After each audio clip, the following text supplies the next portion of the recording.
Schwab Network's Market Overtime. I'm Diane King Hall. Investing can be intimidating, particularly for young women taking their first steps in the market. In fact, studies show that while women tend to outperform men in investing, they're less likely to get started due to a lack of confidence. Our guest today is on a mission to close the gap, transforming fear into financial prowess. Joining us now is Tori Dunlap, founder and CEO of Her First 100K.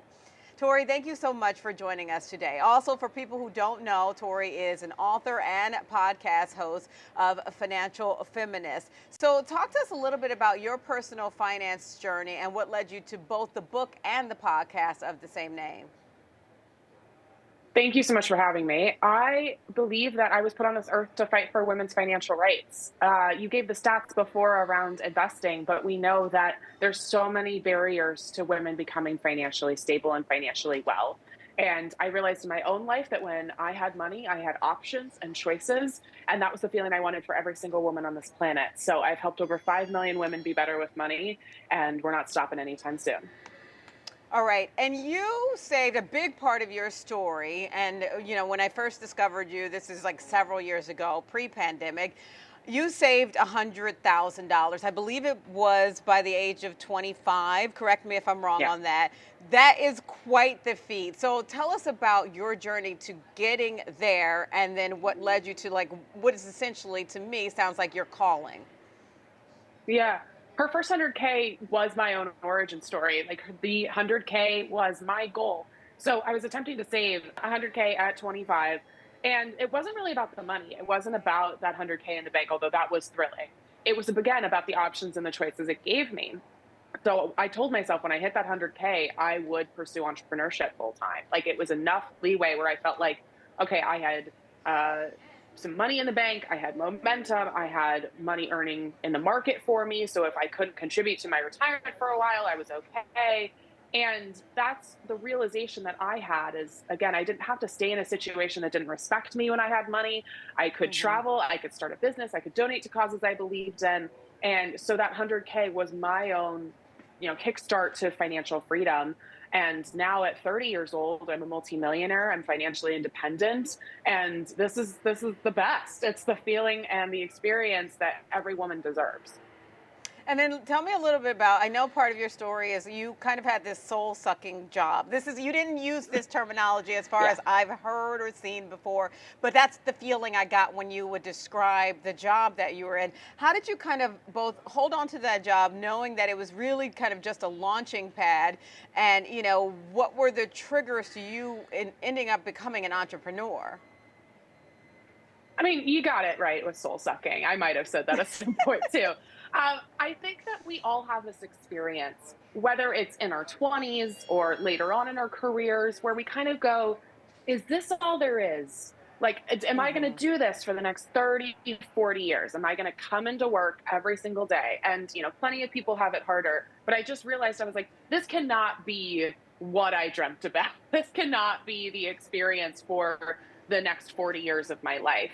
And so when I was working that job, I was realizing, okay, if I can build something on the side and can build it at my own pace, then I can allow my 9 to 5 to be my first investor in my business. So every time I wanted to quit, every time I didn't want to do my job anymore, every time somebody said something weird at work, or I got passed over for a promotion, or I saw a friend get passed over for a promotion, I just kept thinking, okay, this is my investment into something bigger. This 9 to 5, this stable paycheck, is my first investor and really only investor in this business.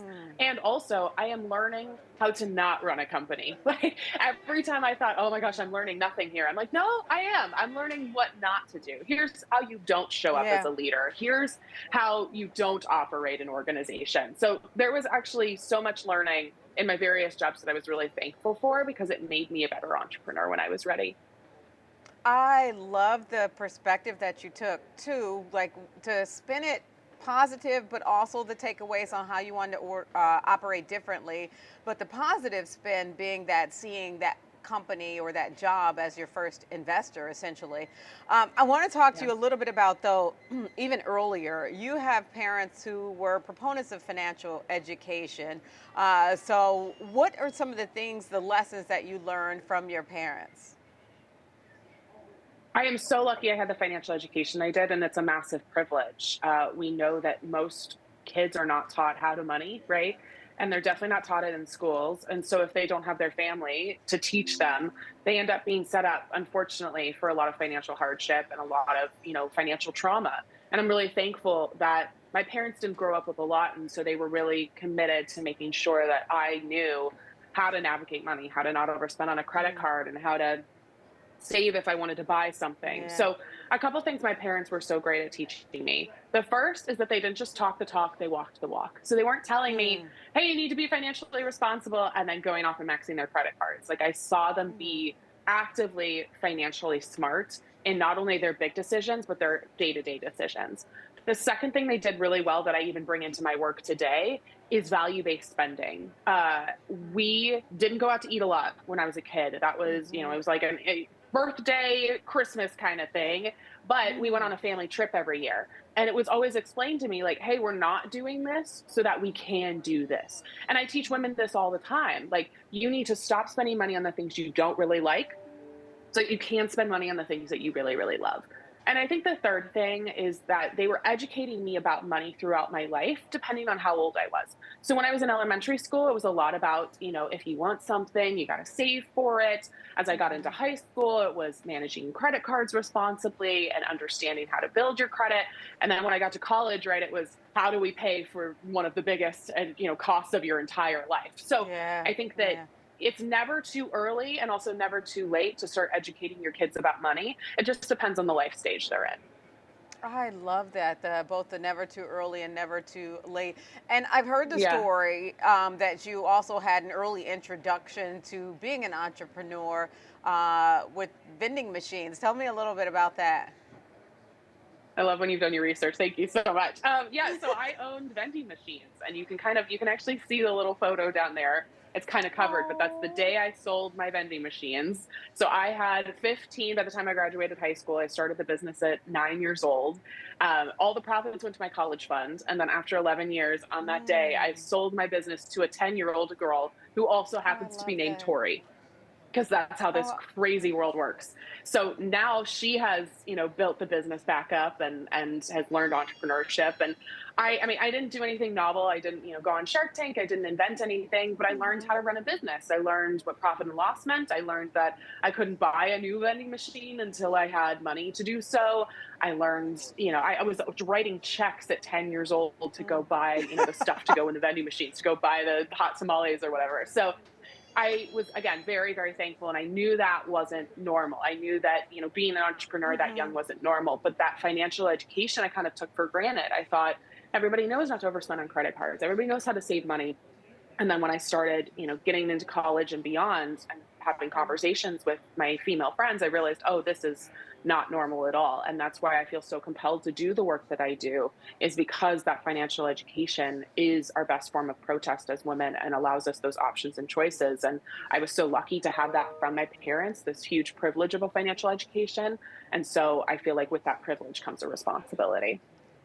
So let's talk a little. I love that with privilege comes responsibility. So I love that you're one, both paying it forward in terms of Yeah. the young Tory and other young women who you teach about, financial, personal finance principles and investing and whatnot. But let's talk a little bit about the terminology, financial feminist. That is a really powerful term. Can you tell me what that means to you and what that encapsulates? Yeah, it's a lot of what we've been talking about already, that money equals choices, options, freedom thing. Mm, But also, when it comes to money, the entire system is built on whether or not we have financial flexibility in order to make yeah. choices about our lives. And so, in a lot of the past couple of years, but especially Mm, it feels like right now, where so much is unknown and so much feels out of our control, right. when I talk about financial education or really personal finance, I think it's very easy to believe a lot of the previous educators or the previous generation of financial educators, which told you, right, if you are financially struggling, it's because you're not working hard enough. And we know that's not Mm, true. mm-hmm. Really, personal finance is about 20% our personal choices, right? How well we manage money. Do we know how to invest? how responsibly we're taking on debt, but 80%, all of the rest of it, all of the things that are outside of our control. And so with financial feminism, it's this idea of control what you can control, learn and take your financial education seriously. And then once you're stable and content and whole, we work to change the system that exists for everybody else. And so this is something that I have seen directly impact, again, millions of women, but specifically when you have, your financial foundation, you have your money house in order, your entire life changes because you're no longer living in scarcity. You're no longer wondering, if the other shoe's going to drop. You become more confident. You become, again, more happy and healthy. You show up different in your relationships and in your community. I've seen this in my own life. When I had money, I showed up as a better, more well-rounded person. And I see this in other women too. What do you think? I know that there are systemic barriers, and that may be the thing that you bring up in terms of the hurdles for women and, kind of taking their first financial steps. What do you see as the biggest hurdles, or that you hear? Because I know you have tons of women who write in to your podcast or, sound off on social media. What do you hear as the biggest challenges? I mean, to overlook the systemic barriers would be irresponsible of us, right? There's so much that's happening: racism, ableism, sexism, homophobia, $1 trillion student debt crisis, right? Stagnating minimum wages. The federal minimum wage is still around $7. It has not changed in a very long time. Lack of paid family leave federally. We are the only industrialized country that does not require federally mandated family leave. And so there's so much of that impacts women's money. But it's also like the money narratives that we're believing as women. And I spend my entire book talking about these. But when we think about even, the conversation you and I are having is very gauche and taboo by societal standards. We're more likely to talk about statistically sex, death, politics, religion. We will talk about any other uncomfortable topic before we will talk about money. And this directly impacts everybody, but specifically women, because we were talking about investing before, right? If you don't know how to invest, or you're not talking about the stock market or how it's performing, you feel lost, you feel confused, you don't know how to take that next step. So even that talking about money as taboo narrative is so harmful. The belief, right, that you need to be some sort of expert, or you need to have a degree in finance in order to do this. Like, we do have a multi-billion dollar industry, which is the traditional finance industry, making women feel like they're too stupid to understand money. And I don't really think that's an accident. So there's so many things that are keeping women from progressing that feel just so big. And that's why we do the work that we do, in order to give women these specific actionable steps to get better with money. I think you make a great point, especially about how it can be perceived as a taboo topic, or a fear around talking about it out loud, or fear around, feeling like you're going to be judged. Because I've had those kind of conversations, to your point, with, friends, and sometimes I've had people be very transparent about their finances. I'm like Planet Fitness is what I say, like I'm judgment-free zone. So it's fine. I'm like one of those, because, numbers are numbers, and, you kind of need to know where you're starting from to see where you should be going, or, are you on the right track, kind of thing. So I want to go to dig deeper into a point that you've talked about before, whether it's, in your podcast, your book, etc., that women should be investing. But there's also that fear around it. But women do need to invest to take more ownership of their financial situation. So how do you convey that message to women, especially young women?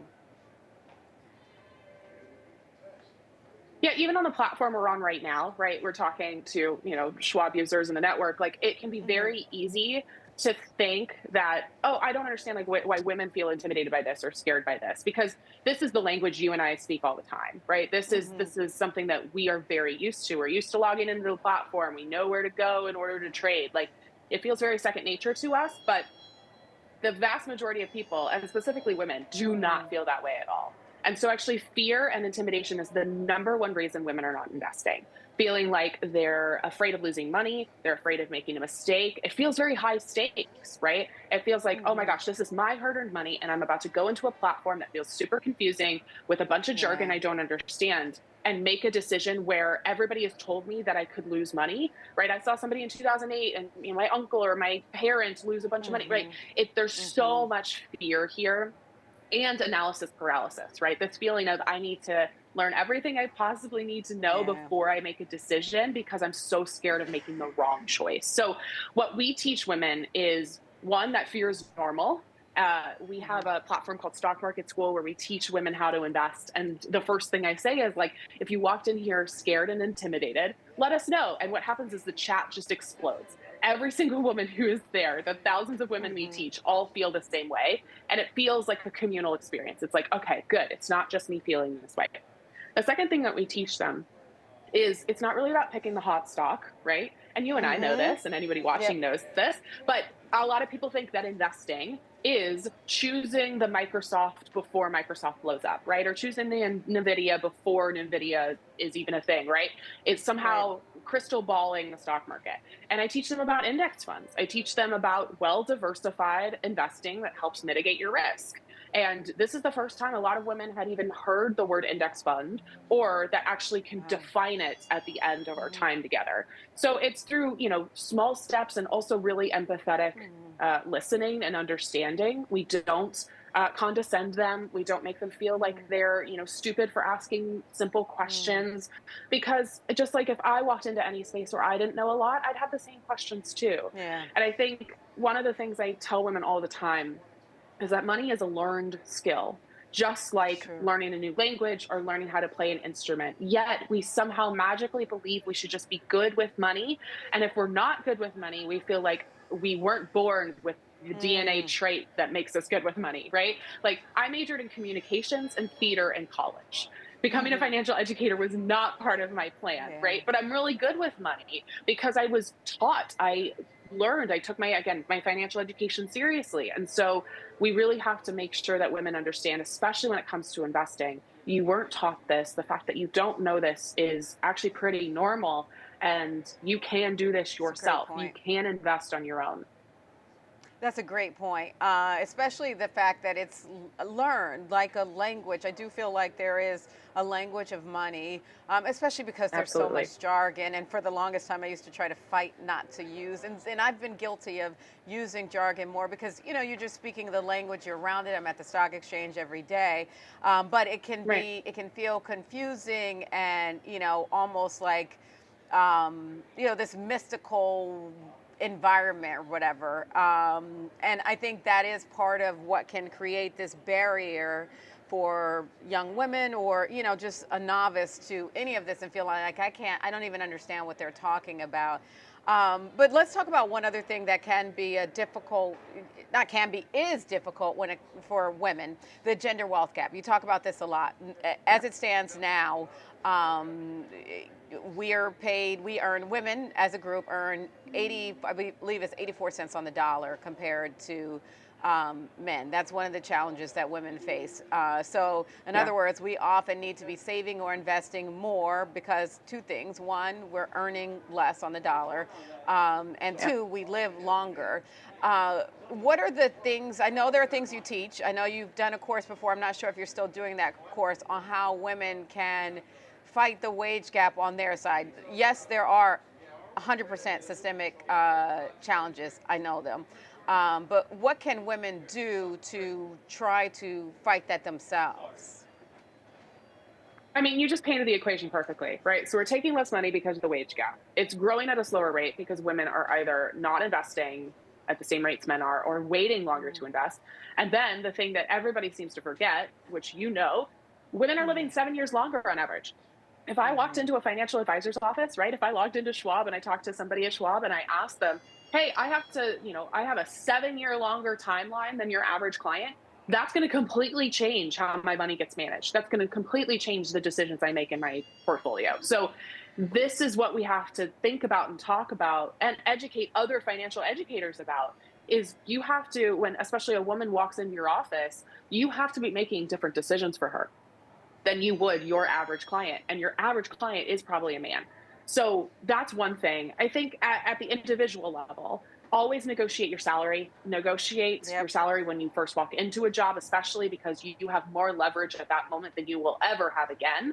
And one of the things I did that was really smart that a lot of, younger people know is that I didn't stay in a job longer than Mm, I felt respected. Like the moment I mm, didn't feel respected, I was looking for a new job. So a lot mm. of like older generations would call that job hopping. The entire industry is different now, especially post COVID. People who only stay, and again, I'm putting only in air quotes, but only Yeah. stay 2 to 3 Yeah. years, that is Yeah. completely normal. That It is is very, it's very different normal now. now. Yeah. And think Yeah. about your total compensation package too, right? So we're not just negotiating your salary, but your 401k match, your PTO, all of that as well. Yeah, no, I think you're right about it. It has changed now in terms of how people see jobs, and not feeling like you have to be married to that job forever. And part of that is also Right. even the nature of the labor market because companies don't operate. It's not the same social Yeah. contract that companies have with employees in this day and age compared to decades ago. So I think you make a great point about one, and then even just negotiating out of the gate. So often I've heard stories. I had someone tell me recently how they had it was a woman who told me they just accepted an offer. And I said, "Did you negotiate?" She was like, "No, I just accepted." I'm like, always negotiate. You have to at least, I know, Yeah. Tori, you're feeling the same way. I said, next time this happens to you, you need to negotiate, okay? Well, and they And expect, you, right? go Companies ahead. expect you to They negotiate. Like do. companies expect Yes. to have that conversation with you. And the other thing as well is, if you didn't negotiate when you just came in, okay, it's annual review time. It's time to negotiate. And there are so many things you can do to prep. You can keep what I call like a nice things folder on your desktop of every time you did something well or saved a project when it was behind, right? So then you can go in and say, I provided value in XYZ way over and over and over Mm-hmm. again. So there's ways that you can negotiate if you didn't negotiate right off the bat, right? There's ways to have conversations about compensation and salary. And there's a lot of companies who are under a lot of strain. So you might get we can't offer anything in terms of a salary increase. Okay, well, you have two options. You can either renegotiate something else, again, negotiate one of the other benefits, or Yep. start looking for new work. And then tell me a little bit about kind of your points that you like to hammer home. You talked about values-based investing, which I love that, and I've heard you talk about that before. But what about when it comes to savings? What's your guideline or rule of thumb there? And then I want to also hear your guidance about managing credit responsibly. You obviously had an early education on how to do that, but let's talk savings Yeah. first. What's your rule of thumb that you share with your audience? Yeah, I talk about automating your savings all of the time and really automating as much of your financial life as possible. We call it in the industry paying yourself first, right? If you can Yeah. set up an automatic transfer from your checking account to your savings account that happens without you even having to think about it, great. You did the hard thing as opposed to waiting to the end of the month to start saving when you don't have the money left over anymore. So paying yourself first, even with your investing, right? There's so many platforms that allow you to automate your investing. It's so important when it comes to increasing your savings too. Your money needs to be in a high yield savings account. We are seeing those rates drop, but they're still way better than the national average. So setting up Hmm. your money in a high yield savings account allows your hard earned money to work even harder for you. And then finally, when we're thinking about saving, it's always, again, figuring out what can you cut from your budget without completely Yeah. depriving you of everything joyful in your life. We're not looking to live on oatmeal and ramen, right? That's not the life that you and I and Hmm. everybody listening and watching wants. The goal is to not to stop spending money, but again, figuring out how to spend money on the things that you really love and either save the rest of it or make sure that you're spending it on the things that you like. And then I want to ask you, if people want more credit advice, you can follow Tori. So I'm going to skip that for now, Tori, because I know you have advice there. But I want to hear your best and worst piece of financial advice you've ever received. Oh gosh. Worst was from a male coworker at my first Mm. job who told me like, I don't know why you care about this so much. Like it was one of those things where he was just like, basically, I don't understand why you are trying to save money when you're so young.